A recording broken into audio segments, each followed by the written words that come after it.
Jesus said to them, "Come and have breakfast." Now none of the disciples dared to ask him, "Who are you?" because they knew it was the Lord.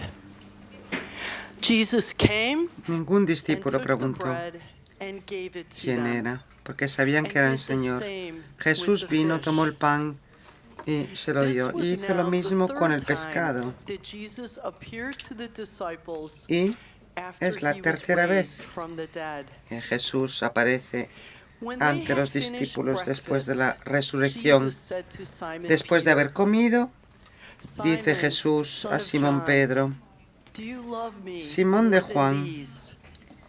¿me amas He más que said to him, estos? Le "Yes, dice Lord, él, you know that I sí, love Señor, you." tú sabes que te quiero. Jesus said to him, "Feed my Le dice lambs." Jesús, A apacienta mis second time, corderos. he said to him, Vuelve a "Simon, decirle por son segunda of vez, John, do you Simón de love me?" Juan, ¿me He amas? said to him, "Yes, Lord, Le dice you él, know that I love sí, you." Señor, tú Jesus sabes que said te to quiero. him, "Tend my sheep."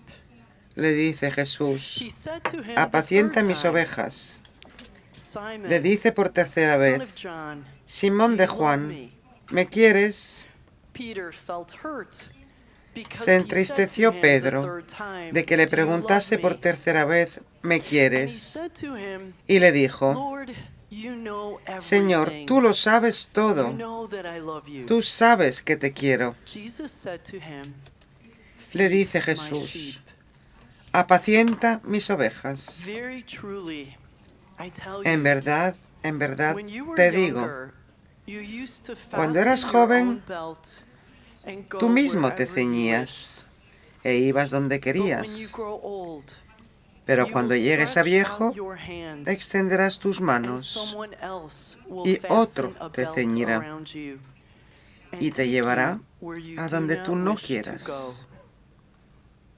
He said this to indicate the kind of Con death esto by which he would indicaba la glorify clase de God. muerte con que iba a glorificar a After Dios. this, he said to him, "Follow me." Dicho esto, añadió, Peter sígueme. turned and saw the disciple whom Jesus Pedro loved se following vuelve them. y ve, He was the one who had siguiéndole detrás, reclined al next to discípulo a Jesus quien at the supper Jesús and amaba, had said, que además "Lord, durante who la is cena it se había that is going recostado en to su betray pecho you?"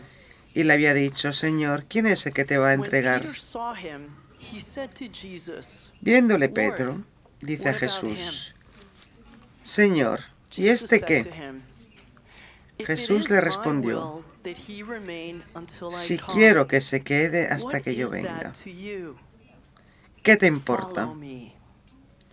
Tú So the sígueme. rumor spread in the community that this Corrió disciple pues would entre not los die. hermanos la voz de que este Yet discípulo Jesus no did moriría. not say to him that he would Pero not die. Jesús no había dicho a But if Pedro, it is my no will morirá, that he remain until I come, sino, what si is quiero que that se to quede hasta you? que yo venga. ¿A ti This qué te is the importa? disciple who is testifying to these Este es el things discípulo and que da has written testimonio de them. estas cosas And we know y que that las ha his escrito, testimony y is nosotros true. sabemos que su testimonio es But verdadero. there are also many other things that Jesus Hay did. además otras muchas If cosas que every hizo one of Jesús. them were written down, Si se I escribieran una suppose por that the una, world itself pienso que ni could todo el not mundo contain the bastaría para books contener los that would be libros que se written. escribieran.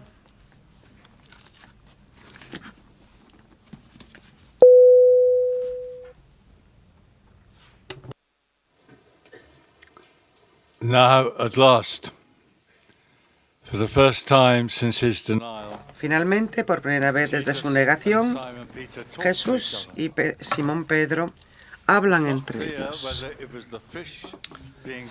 No está claro si lo que se estaba asando era el pescado o Pedro. Jesús le pregunta a Pedro, ¿me amas?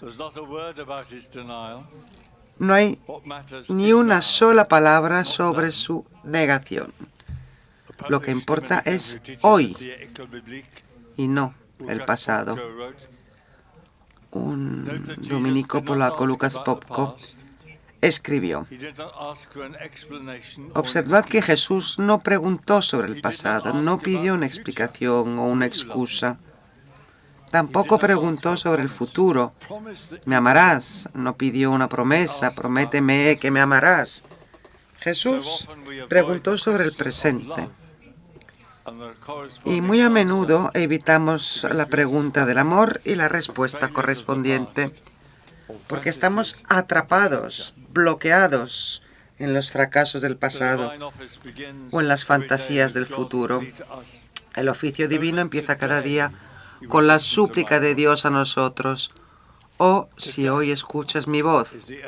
Hoy es el único día que existe. El hoy. El presente de Dios es el presente. Hoy, durante este sínodo, debemos escuchar al Señor y escucharnos unos a otros. Y esto no lo podemos aplazar. Si lo hacemos, hoy será un nuevo comienzo. Poco antes de morir, el cardenal Martini sorprendió a su amigo Damiano Modena cuando de repente le dijo: el cristianismo está solo al principio. ¿Acaso esto no es maravilloso? Nosotros vemos el cristianismo como algo antiguo, pero no ha hecho más que empezar. Entonces, ¿por qué lo aplazamos? ¿Por qué lo retrasamos? Lamentablemente, el escepticismo y la inercia nos frenan. Mis hermanos irlandeses, por ejemplo, bromean diciendo que el idioma irlandés tiene 32 palabras para decir mañana, pero ninguna tiene el mismo sentido de urgencia que mañana. Cuando Pedro vio al Señor en la playa, no dudó en lanzarse al agua y nadar hacia la tierra. Carpe diem. La conversación durante el desayuno es quizás la más sutil y delicada de la Biblia. La vergüenza de la negación de Pedro en otra hoguera de carbón está en el aire. Pero no se dice nada de forma explícita. Con dulzura y quizás incluso con una sonrisa, Jesús abre el espacio para que Pedro desdiga 3 veces su triple negación.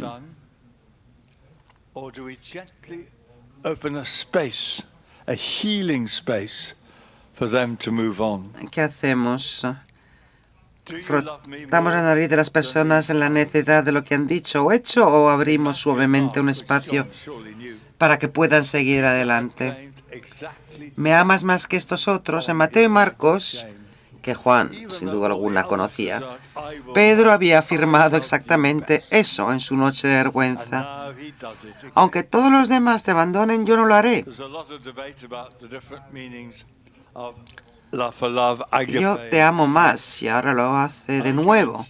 Hay mucho debate en realidad sobre los significados de las diferentes palabras para el amor, aquí ágape y filia, y estoy convencido de que Pedro afirma que no solo ama a Jesús, sino que lo ama con el mejor de los amores, la filia, la amistad, y nadie tiene mayor amor que el que da su vida por sus amigos. Y esto es exactamente lo que no había logrado hacer. Anthony Jambrone, de l'École Biblique, traduce sus 3 preguntas de esta manera. Sí, Señor, te amo más que ellos y más que a los demás. Tú eres mi amigo. Luego Fileo, lo dije y lo digo en serio, eres mi amigo. Y por último, tú sabes todas las cosas, experimentas que amo con todo el amor de la amistad. Nota la suave ironía. Pedro dice, tú me conoces. En esa triste noche había negado conocer a Jesús, pero Jesús lo conoce a él, mucho mejor que él mismo.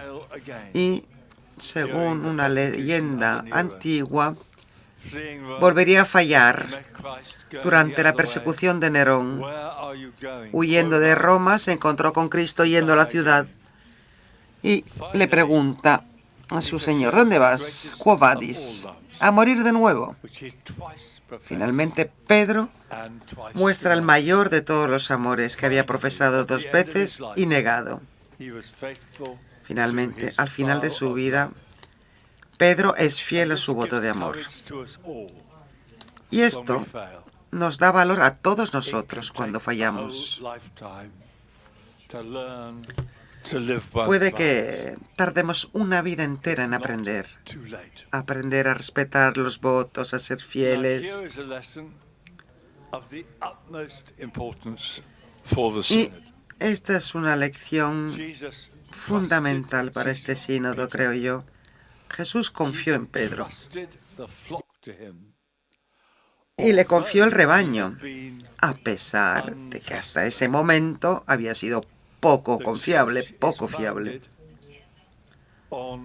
La Iglesia está fundada en la roca de la confianza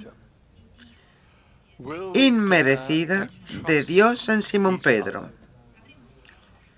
¿Y acaso también nosotros nos atreveremos a confiar unos en otros a pesar de algunos fracasos?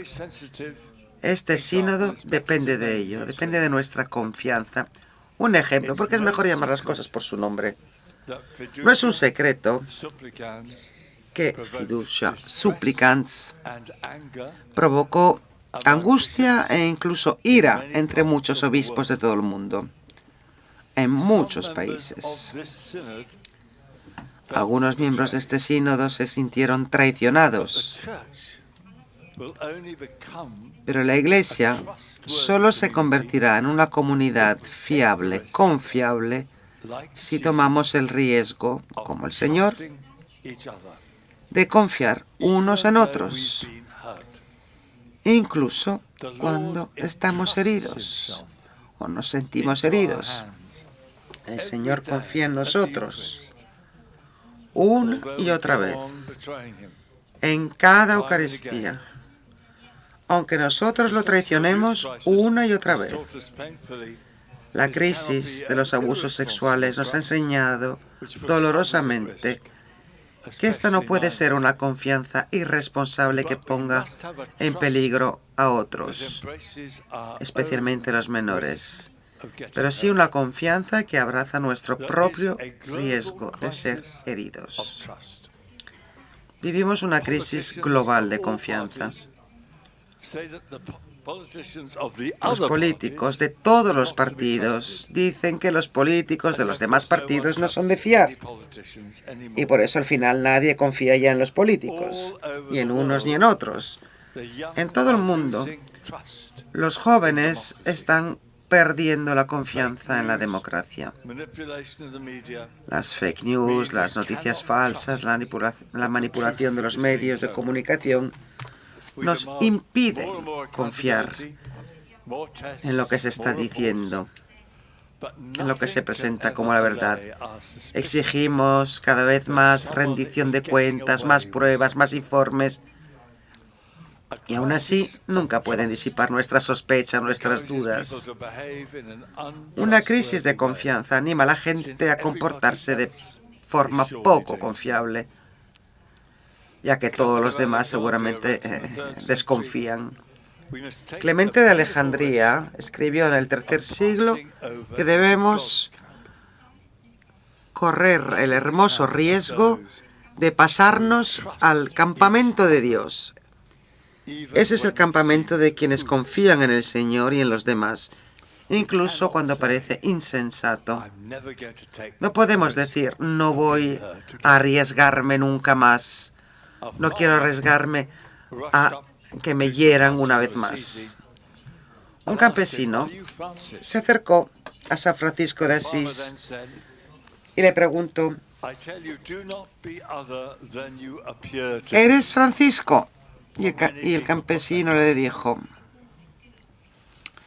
te digo, no seas otra cosa que lo que aparentas ser, porque muchas personas confían en ti. Estas palabras me asustan. Millions Si tan solo lo supieran, millones de personas ya no confían en nosotros.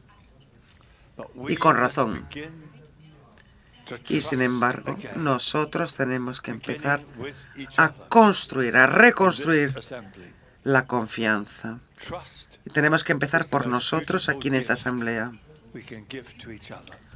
La confianza es el don más bonito que podemos entregarnos unos a otros. Cuando me nombraron maestro de los dominicos, yo le pedí consejo a mi predecesor, un maravilloso irlandés.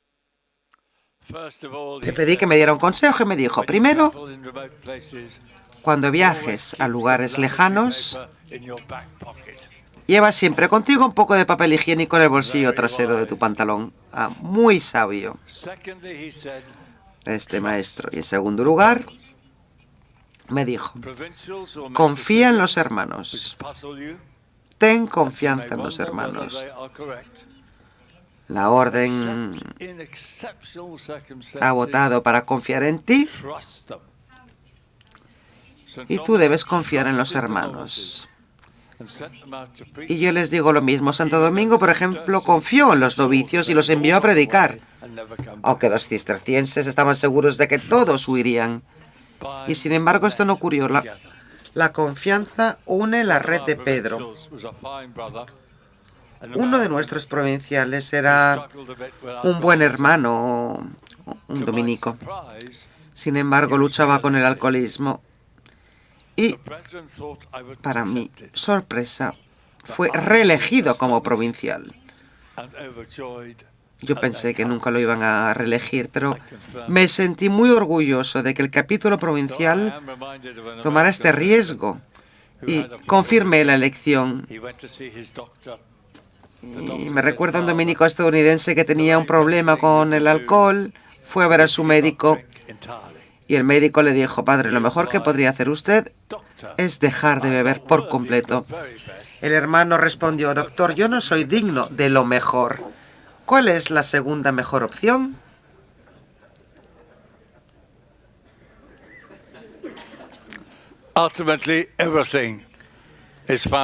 Así que en última instancia, todo está fundado en la confianza en Dios. Todo depende de nuestra confianza en Dios.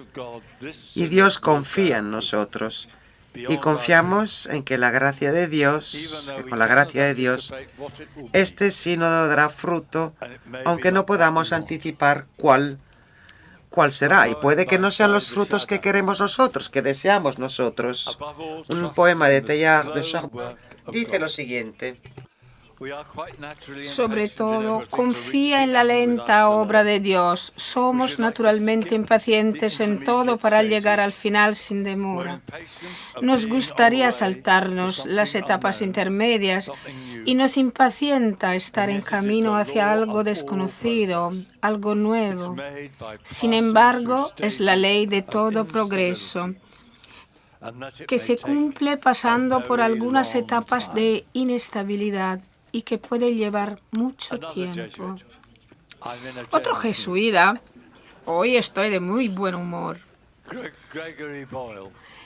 Otro de jesuita, Gregory Boyle, cita, el nuestro es un Dios que espera. ¿Quién somos nosotros para no hacerlo? Se necesita lo que se necesita para el gran cambio. Espéralo. Jesús encomienda a Pedro apacentar sus ovejas. Mis ovejas, dice Jesús, no las tuyas. Y Pedro debe ser el buen pastor que lleva a las ovejas fuera de los confines estrechos del redil para que puedan alimentarse en los amplios pastizales del mundo donde los lobos acechan. Y Él conoce a su rebaño por su nombre, y ellos confiarán en su voz. Y todos los bautizados en la realeza de Cristo, todos nosotros estamos llamados a ser pastores, pastores de los pequeños rebaños de nuestras familias, de los alumnos de nuestras escuelas, de nuestros vecinos, padres, maestros, líderes laicos. Todos están llamados a ser pastores, pastores que conocen a sus ovejas por su nombre y ganan su confianza. Y todos tenemos la maravillosa responsabilidad de cuidar de las ovejas del Señor. Pero Jesús le da a Pedro un papel, un rol específico en la comunidad como su buen pastor. Se trata, pues, de un rol que corresponde a nuestros pastores ordenados. Miraba durante la misa a las palabras que salían en el altar. Apacienta mis ovejas. Y como decía, se trata de un rol especialmente de nuestros pastores ordenados para guiar a las ovejas fuera de un redil eclesiástico estrecho e introvertido y llevarlos hacia los amplios espacios abiertos del mundo, de la sacristía a la plaza pública. Sin embargo, pero a menudo resulta que es el clero el más desconfiado del camino sinodal, los que más se resisten. ¿Y qué autoridad tienen Pedro y sus sucesores para hacer esto? Sarah Parvis, de la Universidad de Edimburgo, escribió: la autoridad de Pedro es la autoridad de un pecador arrepentido. Él puede guiar al rebaño a los pastos de la gracia de Dios porque él mismo necesita todo eso, evidentemente. Y el Papa Francisco, en una entrevista de 2005, dijo: bueno, yo soy un pecador, estoy seguro de esto. Soy un pecador a quien el Señor miró con misericordia. Soy, como les dije a los detenidos en Bolivia, un hombre que recibió el perdón. Esta es la gozosa autoridad de los pastores. Nosotros somos personas que recibieron el perdón y podemos dejar caer esa pesada máscara de superioridad, fingir de ser terriblemente santos, porque el sacerdote nos reúne a todos en unidad al comienzo de la Eucaristía, recordando que tenemos que recordar nuestros pecados, no los pecados de los demás. Esta es nuestra unidad, el perdón de la gracia, el perdón compartido. Cuando alguien pide ser vestido, la pregunta es: ¿qué buscas? Bueno, busco la misericordia de Dios y la misericordia tuya. Como dijo la Madre por la mañana, es justo que comencemos con la vigilia penitencial por la tarde, porque este es lo que nos une. La alegría del pecador arrepentido es entrar en la luz naciente y luminosa del juicio amoroso de Dios y descubrirse completamente y totalmente amado. El cardenal Hume dijo que el juicio es susurrar al oído de un Dios misericordioso y compasivo la historia de mi vida, la historia que nunca he podido y he sabido contar.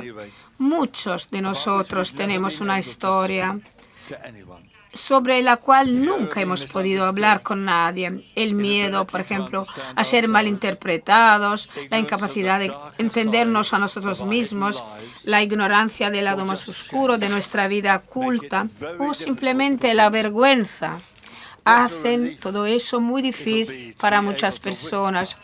Oh, qué alivio podrá ser susurrar libremente y completamente en ese oído misericordioso y compasivo.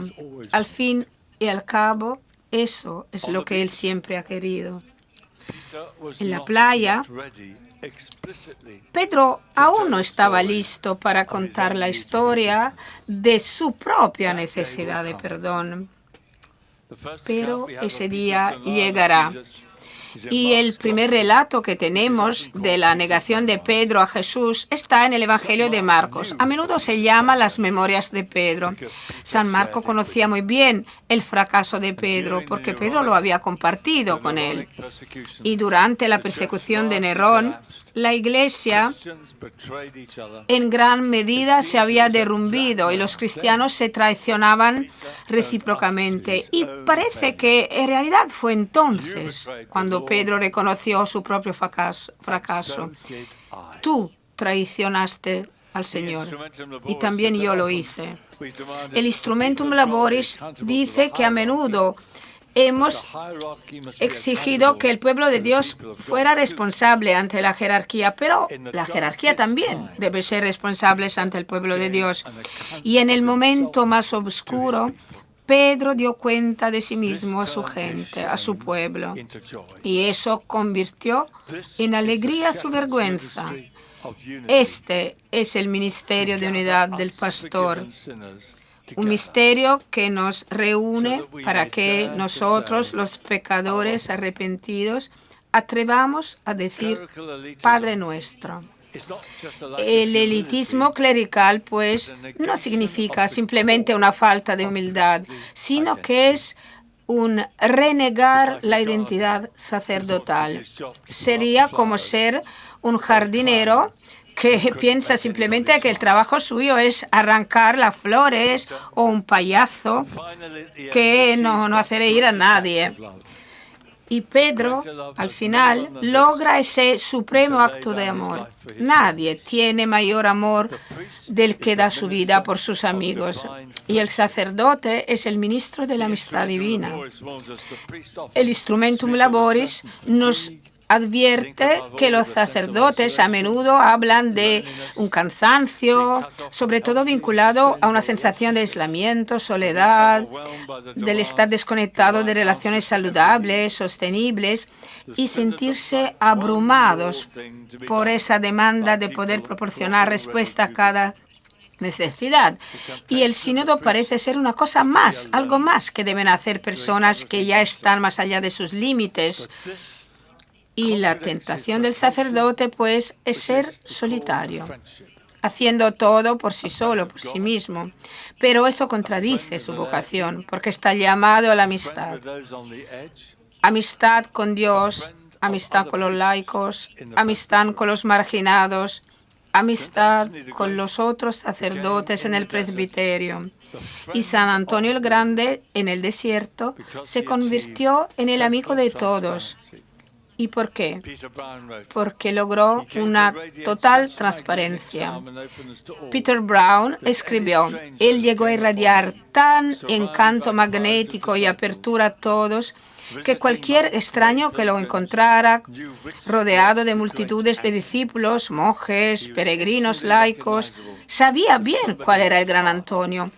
Se reconocía instantáneamente como alguien cuyo corazón había logrado una transparencia total hacia los demás. Es por eso que la falta de transparencia y responsabilidad corrompe el mismo corazón de la identidad sacerdotal. La transparencia de Pedro el pecador, es el fundamento de su autoridad. No puede haber encubrimientos. No se espera que confesemos abiertamente todos nuestros pecados, gracias a Dios, pero al menos no seamos hipócritas. El pueblo de Dios está listo para perdonar todo, pero no la hipocresía. Nadie tiene mayor amor que el que da su vida por sus amigos. Y muchos sacerdotes realmente sienten que están entregando sus vidas, que están dando todo, que se encuentran agotados, exhaustos. Y cuando un maravilloso sacerdote inglés, Sean Connelly, cuando era joven, dijo, bueno, a veces me siento como una esponja gigante absorbiendo todas las dificultades y pruebas. El problema es que a menudo no hay donde poder expresar y llevar a cabo todo eso. Y todo se acumula y se acumula y se acumula. los maestros al final de la semana gritan, bueno, chicos, que tengan un buen fin de semana. Y a veces, regresando a casa el viernes por la tarde, a veces afirmaba, me pasa por la mente, ¿no sería agradable tener mi propia vida, una vida solo mía?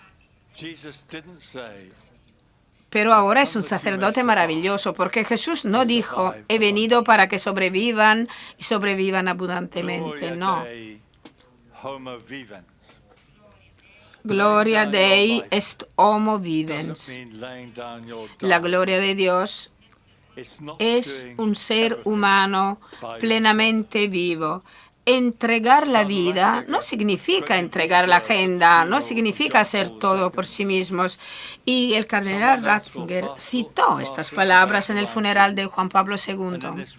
Otro te ceñirá con un cinturón.